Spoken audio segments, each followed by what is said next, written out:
Assalamualaikum warahmatullahi wabarakatuh.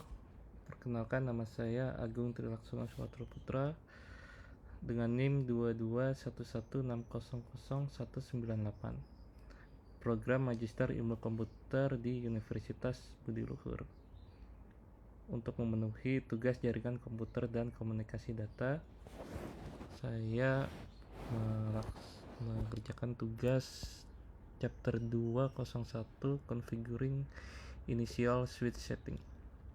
Oke, di sini ada 4 objektif utama dan yang kelima terakhir untuk melakukan konfigurasi pada S2.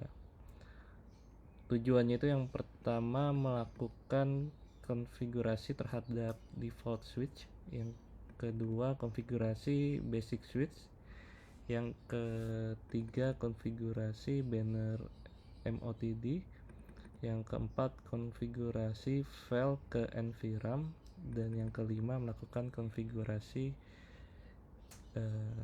ke S2.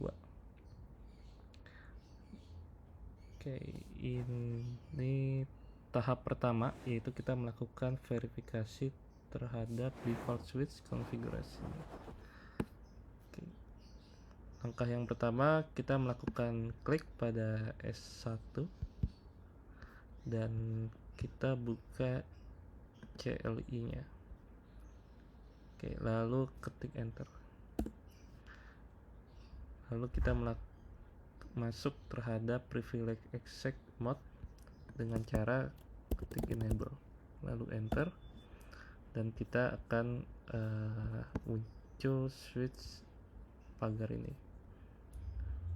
Lalu tahap kedua, kita melakukan uji coba terhadap kondisi switch saat ini dengan cara ketik show running config. Oke, di sini akan muncul informasi. Oke, di sini ada beberapa pertanyaan. Ada berapa banyak flash Ethernet yang ada di interface? Kalau kita lihat di sini itu ada sebanyak 24. Lalu berapa banyak gigabyte internet interface? Di sini ada 2. Lalu apa range dari VTY-nya? Di sini range-nya itu dari 0, 4 dan juga 5, 15. Lalu komen apa yang ada di yang akan memunculkan konfigurasi di NVRAM. Nah, untuk menampilkannya itu adalah show startup config.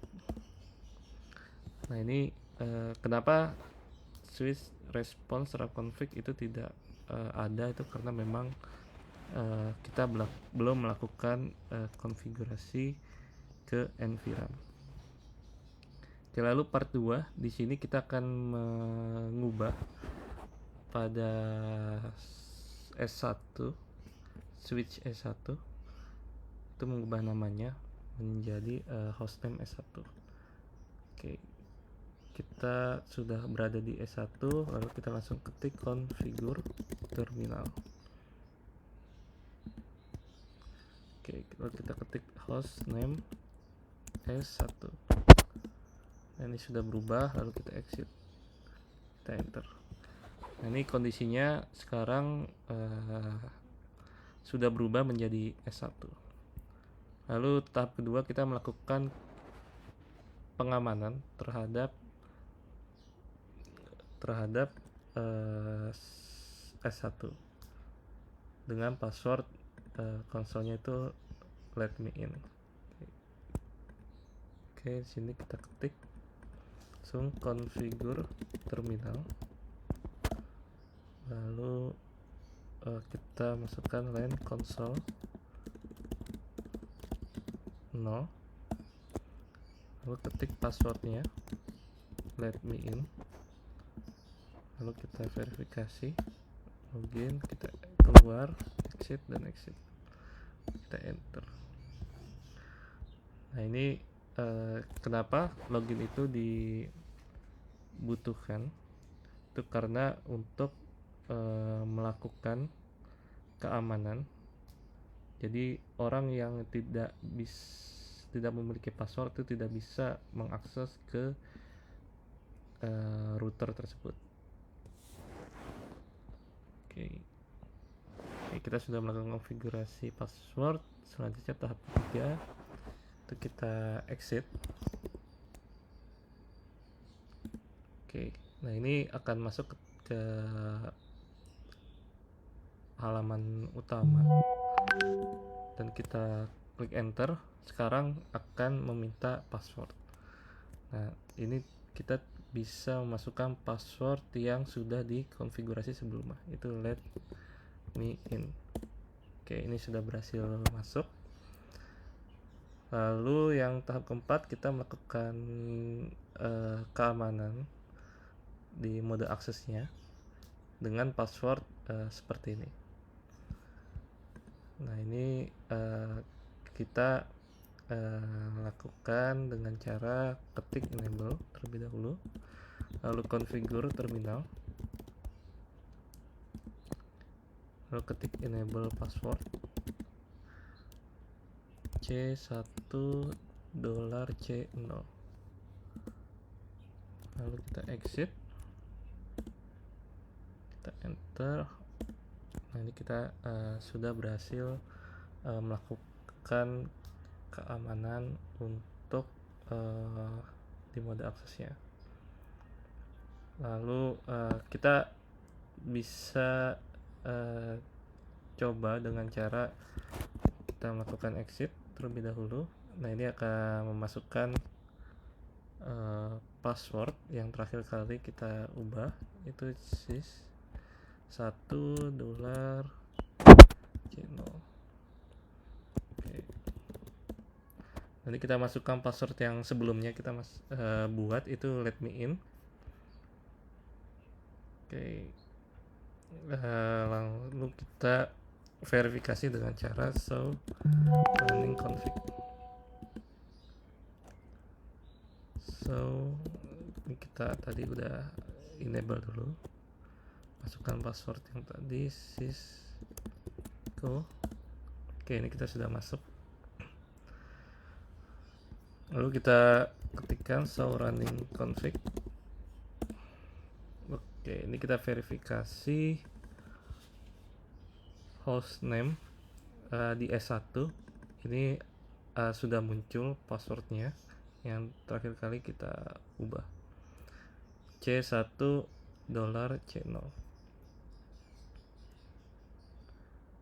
Oke. Nah ini passwordnya masih bisa dilihat dan muncul. Kita bisa melakukan keamanan pada tahap ke-6, itu dengan cara config T untuk melakukan enkripsi terhadap password yang sudah diatur. Kita enable secret IT secret.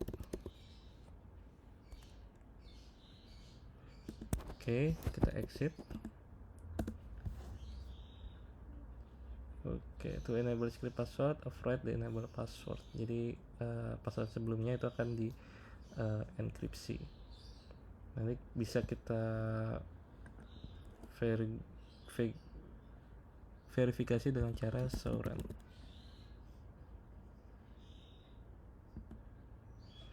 Nah ini passwordnya sudah berubah, yang secretnya menjadi seperti ini, yang tidak bisa dibaca dengan mudah. Jadi ini dengan hasil yang sudah terenkripsi.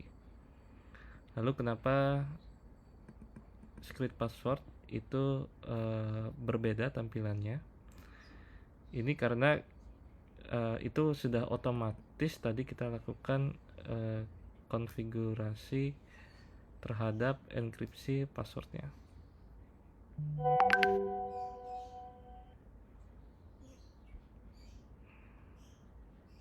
Nah, ketika kita melakukan enkripsi password terhadap password yang sebelumnya, itu dengan cara pada tahap 8 kita enkripsi lagi config t service password encryption, lalu kita exit. Lalu kita coba tampilkan lagi untuk melakukan pengecekan apakah yang kita enkripsi itu sudah benar. Bisa run. Nah, ini maka password yang akan muncul berubah menjadi seperti ini yang sudah terenkripsi. Nah, selanjutnya kita akan melakukan konfigurasi terhadap banner MOTD. Jadi kita langkah pertama yaitu mengetik config t, lalu kita ketik banner MOTD, this is a secure system, authorized access only. Oke, kita setting banner MOTD dengan nilai this is a secure system, authorized access only. Oke, kita enter, lalu kita exit. Oke, ini selesai. Ada pertanyaan kapan banner itu akan muncul. Nah, ini banner tersebut akan muncul ketika kita melakukan akses pertama kali ke switch ini atau ke router ini. Dan kenapa setiap switch harus memiliki MOTD banner? Itu karena untuk menjaga melakukan update terhadap setiap aktivitas dan juga melakukan peringatan terhadap orang yang tidak memiliki otorisasi terhadap router ini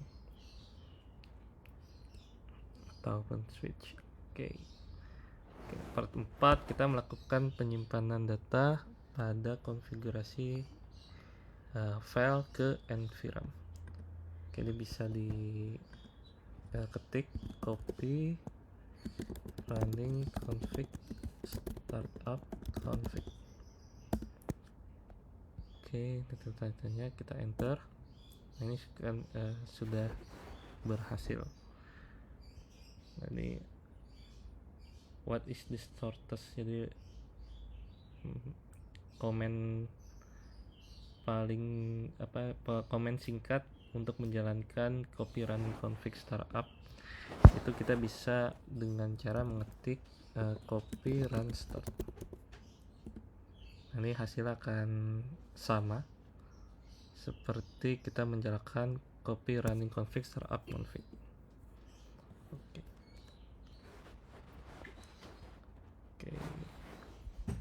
Selanjutnya tahap ketiga, which command will display the content NVRAM. Itu tadi pada part yang pertama kita sudah coba show startup config.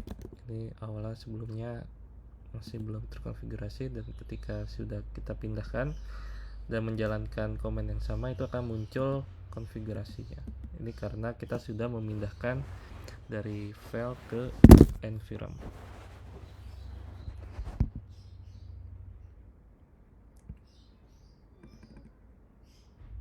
Apakah setiap perubahan itu akan disimpan juga ke dalam file? Nah, itu jawabannya adalah iya. Setiap perubahan yang kita lakukan itu akan tersimpan ke dalam sebuah file. Oke, nah ini kita sudah melakukan pada switch yang pertama. Jadi pada part 5 kita akan melakukannya kembali pada switch yang kedua. Itu kita berikan nama S2 dan membuat password itu menjadi let me in, lalu dengan enable password juga C1 $C0 dan buat menjadi secret password menjadi is a secret. Lalu kita melakukan konfigurasi MOTD-nya, banner MOTD, lalu kita enkripsi semua password dan pastikan semua konfigurasi benar, lalu kita simpan konfigurasinya agar tidak hilang ketika switchnya itu di off kan. Oke, ini kita sudah selesai mengkonfigurasi di switch yang pertama. Lalu kita buka switch yang kedua dan lakukan langkah yang sama seperti sebelumnya. Jadi kita membuat namanya menjadi hostname S2, configure terminal S2, configure terminal, lalu kita enable dulu, kita masuk, lalu configure terminal, kita ubah hostname nya menjadi S2, lalu kita exit, enter. Oke, ini sudah berubah menjadi namanya menjadi S2. Lalu kita setting passwordnya menjadi login, configure terminal, line console no password let me in. Lalu kita login, lalu kita exit dan exit.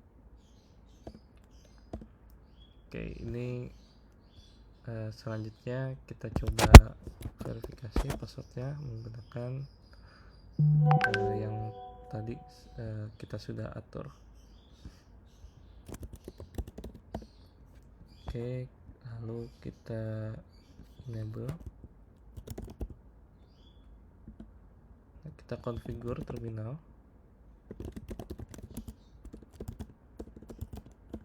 enable password C1 $, C0, lalu kita exit. Oke, kita enter. Oke, ini sudah terkonfigurasi passwordnya. Terus kita coba cek lagi passwordnya let me in, lalu kita enable dan masukkan password yang tadi diubah C1 $, C0. Oke, sudah berhasil masuk. Baru kita lihat show running config-nya. Oke, ini passwordnya sudah muncul tapi belum kita enkripsi.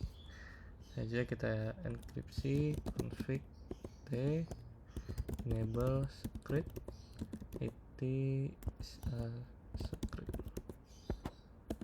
kita exit, kita enter. Nah, kita coba cek lagi apakah sudah terenkripsi. Nah, ini sudah terenkripsi scriptnya.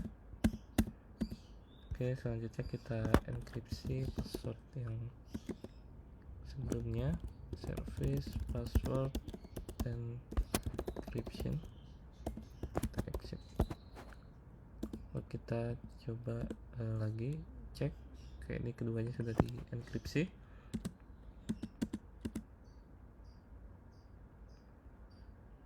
Oke, selanjutnya kita melakukan konfigurasi MOTD bannernya. Config t banner MOTD, this is a secure system, authorized access only. Oke, selanjutnya kita simpan tersebut dari file ke nvram, itu copy running config startup config, kita enter. Oke, ini kita exit dulu. Ini langsung, ini karena kita masih berada di config t, itu seharusnya kita udah setting banner, asal kita exit. Oke, kita saja kita copy dari file ke nvram running config startup config. file name, yes, oke. Terakhir kita coba lagi, uji coba apakah switch yang kedua ini sudah tersimpan pada environment. Itu so startup config. Oke, ini sudah tersimpan datanya. Oke, selanjutnya, ini semua tahapan sudah kita lakukan. Dari tahap yang pertama kita mengubah device yang kedua atau switch yang kedua menjadi S2, lalu kita protect access console-nya menggunakan password let me in, lalu configure enable password dengan C1 $C0 dengan script passwordnya itu adalah is a script. Lalu kita konfigurasi banner MOTD nya, lalu kita enkripsi semua teks passwordnya dan memastikan bahwa konfigurasinya sudah benar. Lalu kita simpan konfigurasinya dari file ke environment. Ketika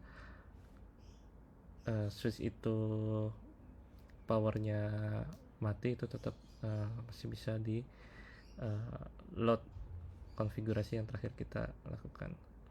Oke, selanjutnya kita tinggal cek result di sini. Ini seharusnya kita sudah melakukan semuanya, jadinya sudah centang dengan skor 72 dari 72. Jadi semua item yang dibutuhkan itu sudah kita lakukan.